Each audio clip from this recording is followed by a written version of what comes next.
దేవునికి మహిమ కలుగును గాక. అందరూ బాగున్నారా? ఈరోజు దేవుడు మనకిచ్చిన వాగ్దానము రండి కలిసి ధ్యానించుకుందాం. కీర్తనలు 3వ సంకీర్తన 4వ వచనం. ఎలుగెత్తి నేను యెహోవాకు మొరపెట్టినప్పుడు ఆయన తన పరిశుద్ధ పర్వతము నుండి నాకు ఉత్తరమిచ్చును.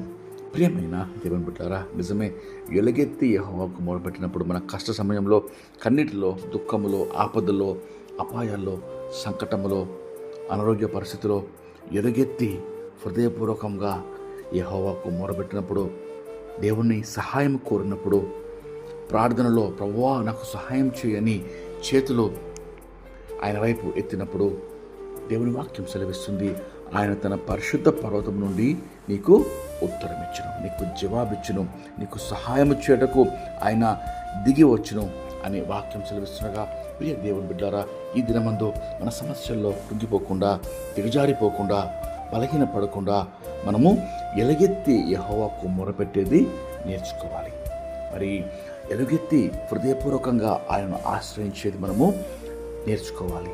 కాబట్టి దేవుని వాక్యం ఎత్తుగా సెలవిస్తుండగా, ఆయన సహాయము, ఆయన పరిశుద్ధ పర్వతము అనగా ఆయన సియోను పర్వతము, పరలోక రాజ్యం నుండి ఆయన నీకు సహాయం చేయటకు దిగి వచ్చును. కాబట్టి రండి ఈ వాగ్దానము పొందుకుందాం. ప్రార్థన.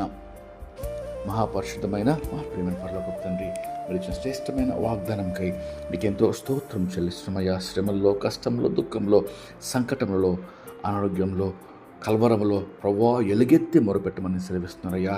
ప్రభువా మేము ఎలుగెత్తి మొరపెట్టినప్పుడు మా కంఠధ్వని అయ్యా మీరు పరమున చేర్చుకొని ప్రభువా పరిశుద్ధ పర్వతం నుండి మాకు ఉత్తరం ఇస్తారని వాక్యంలో సెలవిస్తుండగా, ప్రభువా ఆ ప్రకారం ఇద్దరి మందు ప్రభువా ఎలుగెత్తి మొరపెట్టేవారందరూ కష్టంలో, శ్రమల్లో, దుఃఖంలో ఉన్న ప్రతి ఒక్కరి ప్రభువా అయ్యా మీరు ప్రభా వారి మొర ఆలకించి వారికి జవాబిచ్చి వారిని లేవనెత్తి ఉజ్జీవింపజేయమని వేడుకొంచు. మీకే సమస్త మహిమ చెల్లిస్తూ యేసుక్రీస్తు నామములో వేడుకొంచు ప్రార్థిస్తున్నాం తండ్రి.